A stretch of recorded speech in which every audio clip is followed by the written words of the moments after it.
Well, welcome to Be a Voice. This is Britt Carpenter on Usula Radio. Thanks for tuning in today. I'm really excited about today's show. I am sitting here with one of probably the coolest people I have met in a long time. I'm sitting here with Brittany Salerno. Hey, Brittany. Hey, Britt. Thank you so much for having me. Oh, you're welcome. Thanks for coming in today. I'm really glad to be sitting here with you. I mean, we have a lot of good conversations without being, recorded. But, I'm really excited about today's conversation because, on Be a Voice, people always say, well, what can I contribute? What is it that that you want to talk to me about? Well, it's really just about ordinary, everyday people who are just out doing their thing and, making a difference in their lives and the lives of others, and also just talk about their journeys and, peeling some layers back and humanizing people. So that's what we're going to do today, so I'm excited about that. I really am. But before we get into that, Brittany, did you, the city right now is really facing a lot of violence.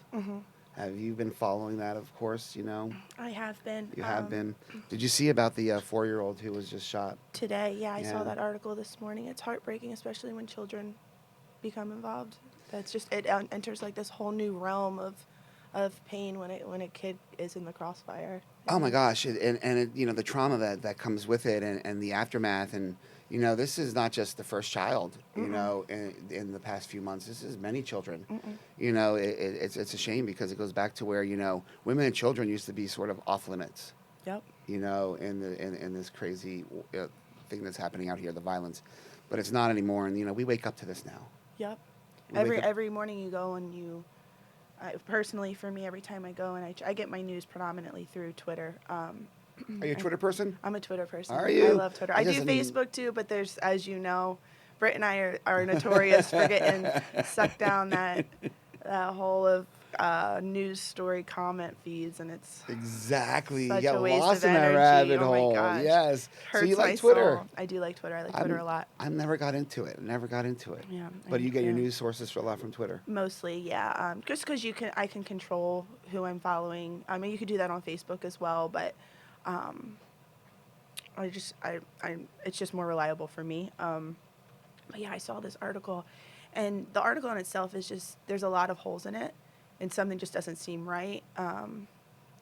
So I guess time will tell, but nonetheless, our community is really ravaged right now with gun violence. Absolutely. There's a lot of trauma. There's a lot of pain. I always say there's a cause and effect, and we can be as angry as we want about it, but there's absolutely systematic issues that are to blame for this. And I'm not excusing it by any means. By any means, it's tragic, and it's Right. not the way No, to but go, you're right. but- You're absolutely right. And I think people tend to take that argument and to one extreme or the other.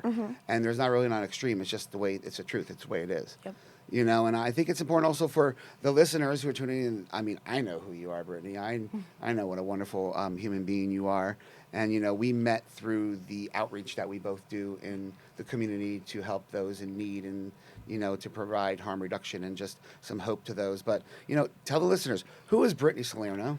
Oh, goodness. Oh, Who no. am I? I know. We don't have a lot of time, so Yeah. I do photography. I do harm reduction here in Philadelphia. What got you into the harm reduction? So I was in a relationship for about 10 years of my life. He was my first love, and I watched the addiction itself form from what I would call the baby stages before it was super problematic. Infantile. Yeah. And we were, 17, 18 years old. There's just something not right about it. Going to parties and, he would always drink the most. Or then he got into selling weed, which is whatever. But it became almost obsessive. Okay. And then it slowly graduated into the pills, and then, full-blown heroin addiction. What age did you start dating? I was 18. 18. Yeah. Okay, so you gradually saw this changing in him. Yeah. This decline. Yep. But yet a rapid increase in usage. Yeah, and I was living on my own from the time I was 18, so I was very independent. So he and I both were put in very adult situations at a very young age. Pretty much playing house way too young. Okay. Didn't have the normal college experience. I was putting myself through community college, working full time, paying my bills, and then I had this all this happening behind closed doors, and I didn't know how to deal with it. And I didn't know what it was, honestly, as it was happening. And this was at the age of 18? 18 to about 25 is when it got really bad. And then I cut things off, and then I lost my father. And when you go through grief like that, you fall onto someone else. And for so long, he was my family. Reached back out to him. And he really did carry me through that. And I am endlessly grateful to have had his support through that short period of time of grief. And then about a month and a half, 2 months after losing my dad is when I learned he was injecting heroin. So Wow. that was a double whammy for me. Meanwhile, I'm at this point commuting to Temple, still working full time. I know that how mad my dad would be if I slowed up my pace because he wasn't here. So I just had to keep going. Chin up, sport, keep going. And I did. Wow. That's And a, then- you know, that's a tough thing for many people to deal with, especially somebody at a young age like that, and to be getting, you know, whammy all back to back. Yeah. You know, with you know, death, which grief is one of the most difficult things to experience, of course, and then to deal with somebody who is Going through full-blown- that. Yeah, going through that. You Yeah. know, your boyfriend or your ex at this time. So what happened from there? I moved to Philadelphia. Whoop, whoop. Whoop, Philly. It was always my plan. I was slowly moving my life east from community college. I slowly tried to move because I knew my network was here. This time I was doing photography. I was a journalism major at Temple. Graduated my undergrad in journalism. You Temple grad? I'm a Temple grad. Temple made, huh? Yeah, and now I'm Right back on. at Temple for my master's degree. Oh my I'm gosh. back. I can't stay away. It's No, awful. you can't. Perpetual student, huh? Yeah, Nice, yeah. nice. But yeah, so I moved to Philly. He and I didn't have any contact, which was for the best. And then he reached back out to me upon a recurrence of use. Ooh. Did you notice that That's a term. that verbiage? Recurrence of use. Yeah, we're not going to use the word relapse anymore. There We're we- going to say no. recurrence of No relapse? use. See, and this is interesting. You know, prior to even starting this, we were talking about the stigma of verbiage, out there with just many things, ranging from what people troll us for on social media to what comes out of our mouths sometimes without sometimes thinking, because it is a conscious effort to have to really think about the verbiage you're going to use in order to not create stigma, and it's changing daily. Yes. So if I'm a person who isn't in tuned or isn't in, and I am a person out there doing outreach and in the crisis world, however, I didn't know about this. Where can people find out about where not to use, words of stigma? Sure, if you're curious about it, I've started using addictionary.com. Which is addictionary.com. Airy.com. And it I'm has on it right now. Yeah, and it has a whole list of different words relative to the topic of substance use. And then if there is a stigma attached to it, it has like a little exclamation. It's like stigma alert, and you can click and you can read why we're trying to change the script. And I think a lot of people get very defensive when you tell them, that's not really like the right word to use. Like maybe you could try this. Because they feel like it's a personal attack on their intelligence, and it's absolutely not. It's our way of trying to do better, because problematic substance use doesn't get the resources that it needs because of the stigma attached to it. So we have to change the narrative ourselves, so we start thinking about it differently, so we start handling it differently. And it's interesting because, I am a person who, is in recovery. Is that still okay to say, I guess? Yeah. Yeah.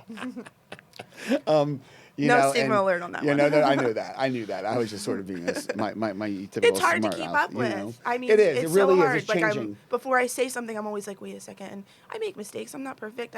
Yep. I did that docuseries and I heard my language 2 years ago. And now here I sit and I like cringe when I hear myself talk. However, like I had Dr. Kevin Moore on my show, and I love Kevin. Yeah. And he's like, "That's okay, Britt." He's like, "Because I hear myself talk from 2 years ago, or I bring out something that I wrote a year ago, and I'm like, whoa, where did that language come from?" Because it is changing. Like the word clean. Most people say, "Oh, are you Yes. clean?" Well, no, I didn't shower today. Yeah. Like I think clean is a very relative sort of Sure. word, and that's a stigma to people. Yeah. I did. I went to Costa Rica. Ooh, nice. I volunteered with a local nonprofit based here in Philadelphia. It's called FIMRIC, the Foundation of International Medical Relief of Women and Children. And they have clinics based in all areas around the world. I think it's 7 or 8 different clinics. I went to Costa Rica with my best friend and did web content for them. So I got to do documentary style work, which was a once-in-a-lifetime experience. And I was creating content for them, but this one day, and this is why I'm saying, like, trust the process in your journey. In the meantime, I'm going through all of this grief, and then I go to Costa Rica, and as much as I hate that I had to learn the hard way with dealing with someone that suffered, it put me in line in the path to do what I was supposed to do. So I'm in Costa Rica, and then this one day I'm going with Tatiana, the clinic psychologist, to a women's treatment center. And it's majority Nicaraguan refugees, and they're doing a yoga dance therapy course. Yoga dance therapy? Yes, and they had these beautiful, like, cloth fabrics, and the therapy behind it was you're clothed in this beautiful color, and it's your personal cocoon. And a lot of them were survivors of domestic violence, and in that beautiful cocoon, they only belong to themselves. So I photographed it. That's awesome. It was beautiful. And then I lingered around the facility and photographed stills while it was empty because they were all in this class. And I published my first photographic book, and I labeled it Clean. Now, I labeled it Clean because I modeled it based on laundry that was found in the woman's room. And, like, the very end picture is this white sheet that's just blowing in the wind, because it draws, like, this narrative of the people that struggle all the time and everything involved. But I called it Clean. And then maybe, like, 6 months after I published it, then all of this happens. But you know what? I'm not going to change the title of it. Well, I can't. What does it do with it, really? No, no, yes. But that's a reality check for me. And I was like, dang. But that's how long ago, and that's exactly. how we learn. It's a checkpoint in my progress on knowing to do better. You have a photo book out there. Yeah. You do, and it's called Clean. Yeah. So where can I find that? It might be on Amazon. Really? So I'm really notorious for doing a lot of projects, and then I don't follow up with them. Yeah. I'm all over the place. That's all right. Just get through the masters, though. Yeah. Get through that. Yeah. So your boyfriend, your ex-boyfriend, he came back into your world, and Sure. So he reached back out to me when I was in Philly for about a year. And at this time he's in South Philadelphia recovery scene. And in this time I'm learning all about the treatment center, the treatment all new to you. system.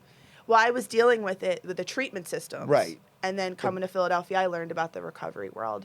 I learned about the rooms as much as from secondhand. I don't have lived experience. I know my place. Like, I'm not going to speak on something that I don't know myself. But I started going to meetings with him and starting to see the paradigm of how some of these recovery houses are run.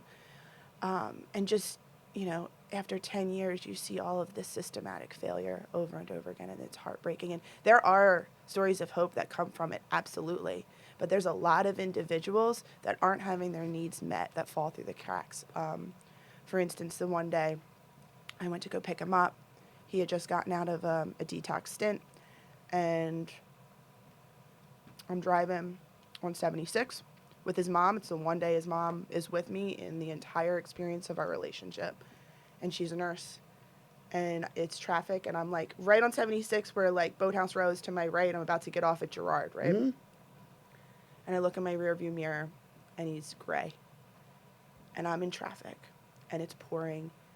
And I had to go into survival mode. And within, 8 years at the time, 9 years at the time of going through all of those treatment centers, not a single person ever taught me to carry Narcan. You're never going to teach somebody to carry Narcan. So that's why I'm an advocate for carrying Narcan now. I love it. Every single person should be carrying it. Because had I had it Absolutely. that day, Grant, he is alive. It took about 8 shots of naloxone.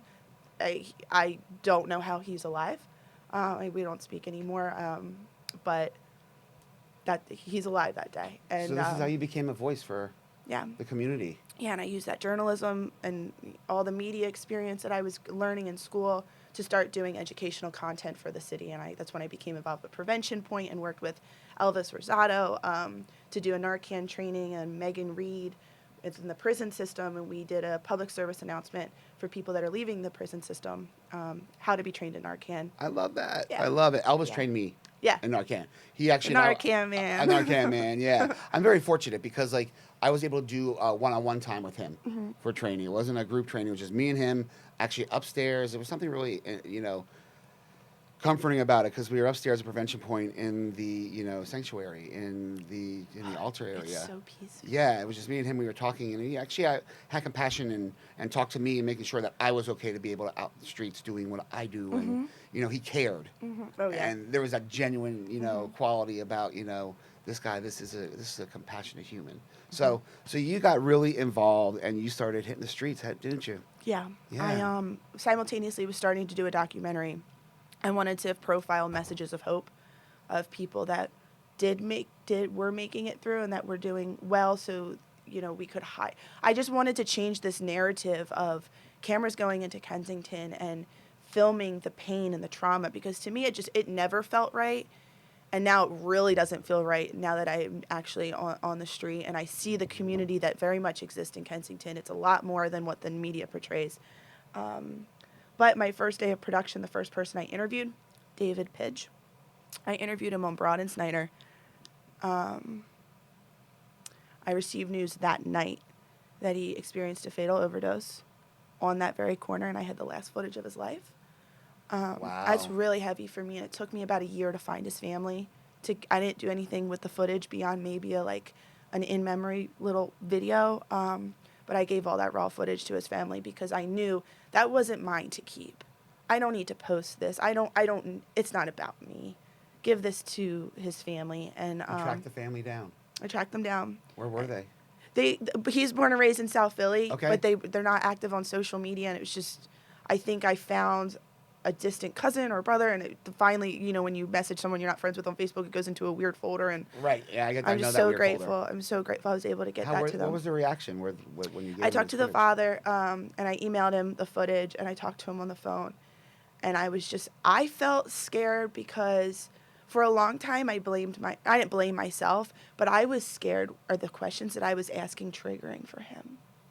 That really put in perspective, or I really wasn't asking many questions. I was letting him kind of speak on it, but because I try to leave it very open ended, but I didn't, and he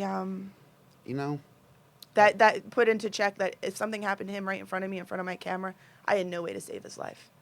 I didn't have Narcan on me. This is before before my overdose. That's so, okay. Yeah. So carry Narcan. Carry Narcan. Carry Narcan. I'm a huge fan of that as well. Yeah. It's just, I have it everywhere. I have more Narcan than I have anything else. Whether you're in the field or not, it could happen anywhere. And people always say, well, I don't know if I want to eat. Well, you know what? If you don't, then somebody else can. Sure. At least it's there. Pass it to somebody. Get that training. Get that knowledge. So you were out in the streets. You were doing crisis outreach, and recently in life, you decided to make another change.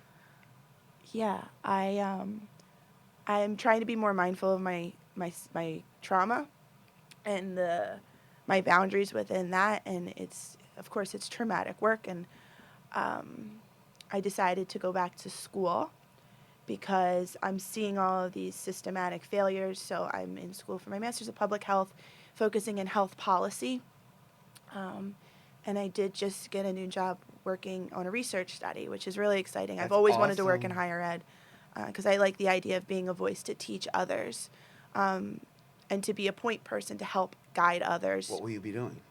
In the research study? Yeah. So I'm not sure how much I can talk about yet, but it's a national study in a different emergency rooms, and I'll be helping to divert people with opioid use disorder who want to get on BUP into a BUP program. I'm keeping it very black and white because cool. I'm not sure how much I can share about the details, but no, that's cool. That's a very cool program. There's a lot of stigma around MOUD. That's another stigma alert. So we're trying to get away from that. And when did that come about? Because just a couple months ago, I had Kevin Moore here, and we were talking about medically assisted treatment. Yeah. I'm actually not sure. I think it's relatively new. Okay. It was brought to my attention recently, so I'm just trying MOUD, medication for opioid use disorder. And it's a chronic disease. Mm-hmm.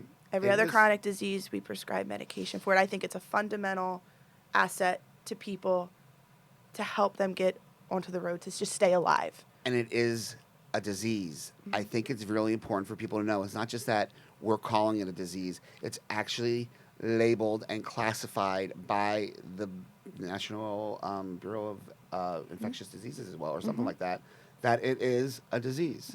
You know, this epidemic is a disease, you know, because there's a lot of naysayers out there. Yeah. You know, and those are the ones that we need to educate. Yeah. That's why we need people like you, Brittany. Oh my gosh, you know, your energy, you know, what you do, you know, what you see. So you really took a shift in life. Is this because, did you feel this was a calling after what you experienced in those years of being with your boyfriend at the time? Perhaps a call. I could have taken it any which way. I was just so emotional. I didn't have support at all when I was going through that. And I when my dad passed away, he struggled with alcohol his entire life. So addiction and problematic substance use has always been, and some of my closest friends as well. So ever since I was young. I mean, I remember coming out of my bathroom in my first apartment, and my friend is in my room with a syringe in her arm. That's the first time I've ever seen that. And that wasn't in Philly. That was not in Philadelphia. So it's kind of just followed me. I've always been on this secondhand passenger seat. Okay. And I just chose to turn my pain to power, but also within respect to what I need for myself. You know, I don't always need to be out on the street reliving things that break your soul. Right. There are beautiful people that do it every day.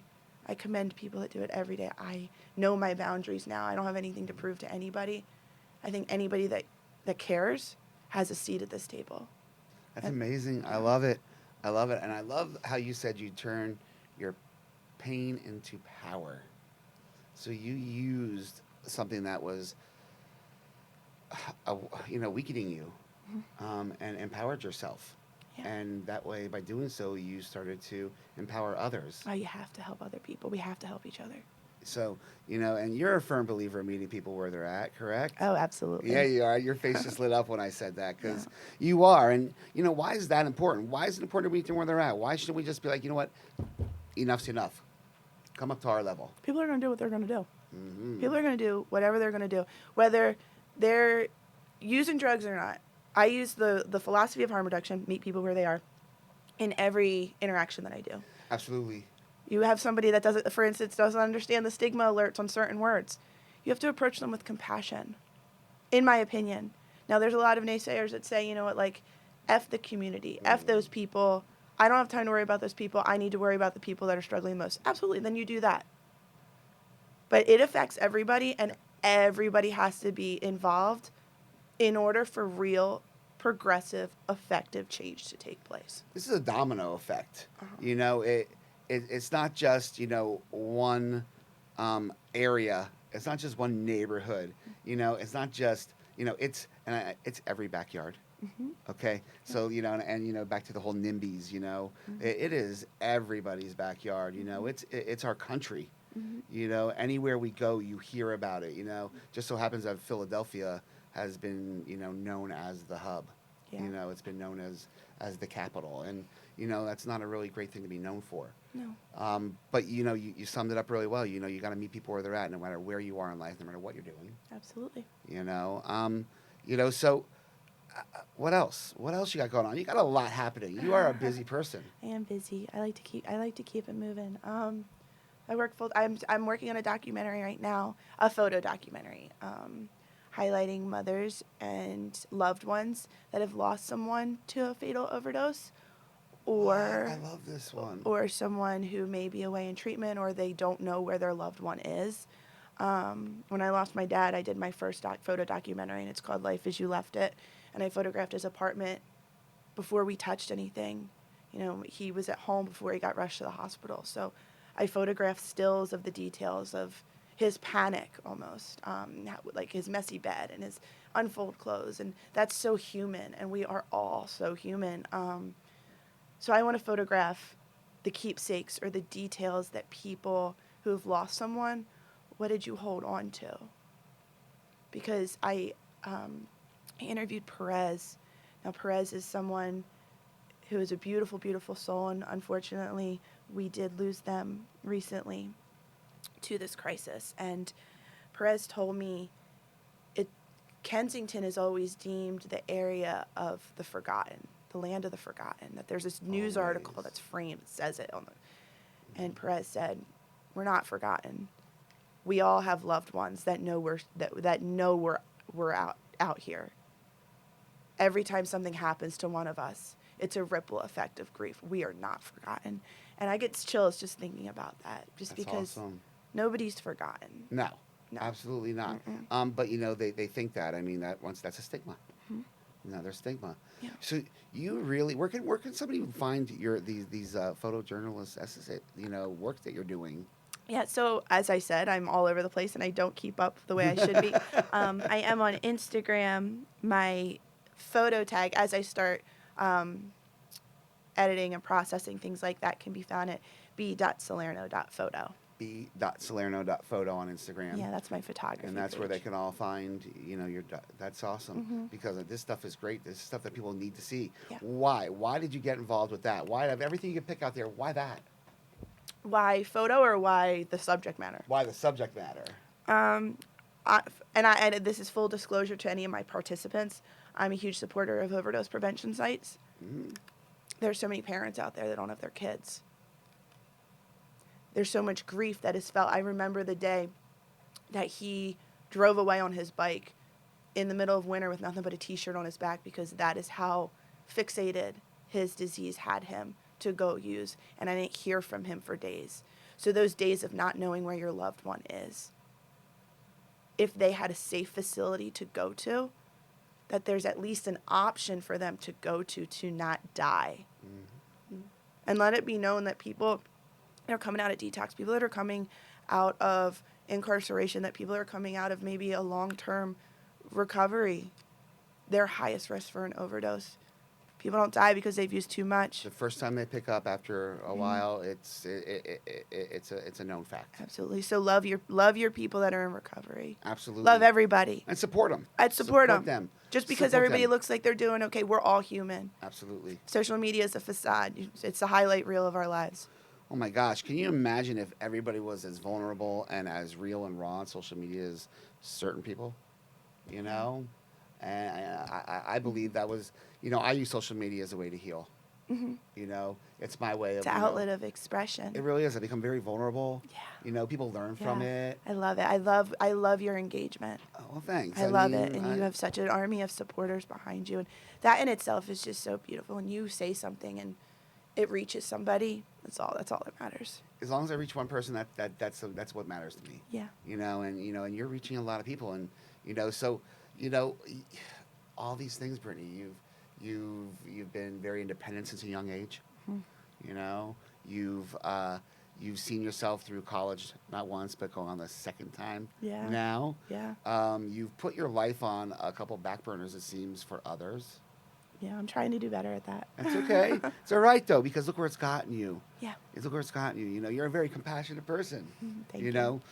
If I could say, let's take all of those things away from Brittany Salerno, where is it that you think you could see yourself today? Oh, my God. Ah. Holy cow. I wanted to work in the music industry. Really? I moved to Florida when I was 18, right after I graduated, because I wanted to be an artist in repertoire. I love music. I love going to live shows. As I discovered Really? photography, I started doing concert photography and music journalism. So that's my little niche that I do that isn't, you have to have little joys that are separate from everything. Absolutely. I need to find a better balance for that and my creativity. I definitely think I would be further within. I think I would still be doing journalism.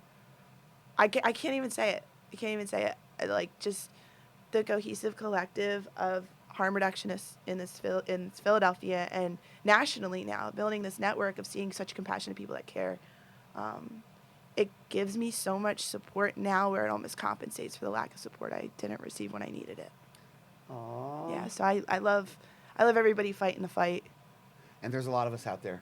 Mm-hmm. And, I think it's important to know that, there are a lot of us out there. Mm-hmm. And we're all doing it the best way we know how. Yes. We're all doing it because it's what we're meant to do.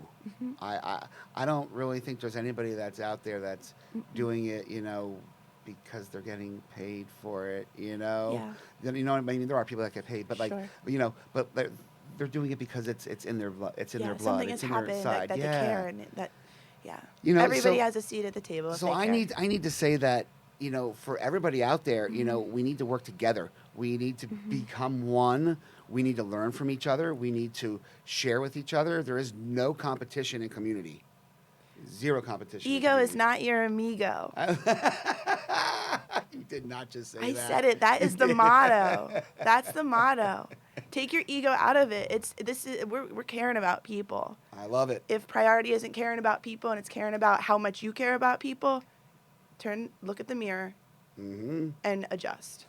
Because you're going to hurt the people you're striving to hurt. It's not about you. You're Yep. hurting the people that need it. That need the care the most. Exactly. And when you make it about you, then the people that you're helping, it's really, they're the one getting hurt for sure. Mm-hmm. So you're right. And there is no room for ego, and I love it. Our community is a great community. We have a really great group of people. It's, one of the things that I pride myself on is that, this community keeps me going. Yeah. If it weren't for, that support system that I have Yeah. and, that you have developed and everything. Mm-hmm. So with you have a new role coming up in your world, a new Mhm. career venture, which, Yeah. I'm looking forward to hear more about when you're able to tell more about I know. that. Yeah. I I don't know the rules yet. So. So with all that being said, so now you talked about music a little bit. Like you pick up your camera and you are an amazing photographer. Thank you. What do you do for fun? Honestly. Do you have time? Yeah. What really brings me peace. I know eating. Oh my God. I love food. Me too. Good Lord, I love to eat. But go ahead. I'm sorry. I just like being at home. It took me a long time to find and create my own peace, and my home is my sanctuary. So I just love being at home. That's it. Yeah. I do love to travel. I love traveling Me and too. exploring. When I can afford to. Yeah, exactly. I know it's a give and take because you can't You always like to be buy at home things. though. I love to be at home, and I'm always reflecting on how grateful I am because I built my life. And you hang out with your roommate Myrtle. Myrtle Ann. Myrtle That's Ann. my cat. I'm a crazy cat lady. It's fine. Do you want another one? No, I can't. She's mean. Is Myrtle, she? Myrtle, no. No, she's the queen. I can't. It's not even my house. It's hers. So I have to You're just respect. living in it, right? Yeah, I'm paying the bills. That's it. I'm crazy. Like, what happened to me? Like, sometimes, I'll be yelling at her, and I'm like, my neighbors can probably hear me. I'm like, I'm this person now. I'm that cat. Yeah, I get it. Come on now. You're talking to a man who has 3 dogs and 4 cats. And, I do the same. Yeah. I'm like, I hope the people upstairs didn't hear me. I talk to them when I'm walks, too, Okay, It's good for them. It's good for you, too. It is. I actually wear my earbuds when I'm on walks. I'm not listening to anything, but if I'm talking to the dogs, at least it makes it look like I'm talking to somebody on the earbuds then Oh, and not my that's smart. pets. That's Yeah, smart. so I don't look as crazy as I am. That's good. Yeah. That's good. Yeah, I play that's it off. actually, That's a good. You're a smart cookie. I am. I try my best. So do you like movies? I do. I don't watch movies as much as I'd like to. I love them. I don't have time to. It's hard for me to relax my mind, to really engage. I don't like going to the movies. No, me either. I don't like going to the Who movies. could sit through movies that long? I don't like communal spaces like that. Like, I feel like, when's the last time you sanitized this? Yes, I was going to say, I don't want to put if I do go to a movie theater, I have to wear a hoodie. Yes, I and you wear put my- everything up. I'm the same way. Like, I want to be covered. Like, give me a hazmat suit and I'll go. And this is so funny that you're saying this because I am a really, germaphobe in that way. Yes. But, when we do what we do, It's such on the a street, paradox. so different, you Yeah. know? I don't even think twice about Like, it. hotels give me the heebie-jeebies. I don't like staying in, I'm don't? head to toe Oh, in a hoodie and soccer socks when I I go. don't go under the covers in a hotel. I usually bring my own and do the taco. I bring my own little sheet, my own little top sheet, and I lay on top of the cover, which is gross too. Yeah, but it's better. It's better. It brings me peace. That's so funny that I'm so glad I finally feel better that I was able to tell somebody this. Yeah, I feel. Yeah, I just community kitchens at work and stuff. I'm not using that mug in the cabinet. No, why would you? No, I bring my own. No, you look in it, you see that little brown stain at the bottom. Yeah. And you say, "Come on now." No. Yeah, no. I get it. That's so funny. Yeah, considering what the elements that sometimes we're in, it's definitely a paradox of a. It is, of a isn't thought. it? But I guess that just sort of goes to show that where our priorities are. Yeah. You Yeah, know, absolutely. which is great. I'm so scared of blood. I'm so scared of like hospital stuff, honestly. And I'm Hmm. about to start to work in the ED. It doesn't scare me at all. I will patch someone up on the side of the street Hmm. and clean their wounds. I have gloves on, Mom. Okay. Relax, Mom. Donna. Always yell at me about, wear your gloves when you're picking up syringes. All right. That's all right. My mother saw me on the news one time, and she was like, "I saw you on the news." I'm like, "Yeah." She's like, "What were you doing there?" I'm like, "That's where my office is." She's like, "I did not know that." She's like, "Can you move your office?" I'm like, "Yeah, that'll be effective." So, moms care. Did you ever bring your mom to do outreach? She never went on outreach, but I did drive her through the area, through the community. Yeah. And coming from Whitehall up near Allentown, it's a shock. It's a stark difference. It's a shock. Yeah, it was probably a bad move because I think she lays awake now sometimes at Yeah, night. thinks about it. Yeah. Yeah. So if you could give the listeners any advice that you want, anything at all, what is it that you would want them to know coming from Brittany Salerno? Right now, I'm really trying to embody this message of speaking your truth, and what you say and what you feel matters, and it's valid. But to also have accountability as well. That if the narrative is always about, it's just this relative theme over and over again of not getting along with people, or to not be afraid to look in the mirror and adjust. Because we have so many blind spots to our personality, and there's this meme or this quote that's going around right now that a number of our friends have shared, and it's like, you have toxic traits too, and to be aware of them. And I'm trying to be aware of them, and as good as I want to be, I know that I'm toxic, and I know that my personality traits might impact other people for the better or worse, and just to kind of be aware of that. But you don't have to change yourself for anybody. No. As long as you're not causing harm. Just be aware of it. Be aware and try to do better. If you have awareness about yourself and about who you are and what you're like, that right there in itself, speaks volumes. It's not always everyone else. Yeah, definitely. And it's funny that you said about speaking your truth, because that was my most recent social media post is about speaking your truth.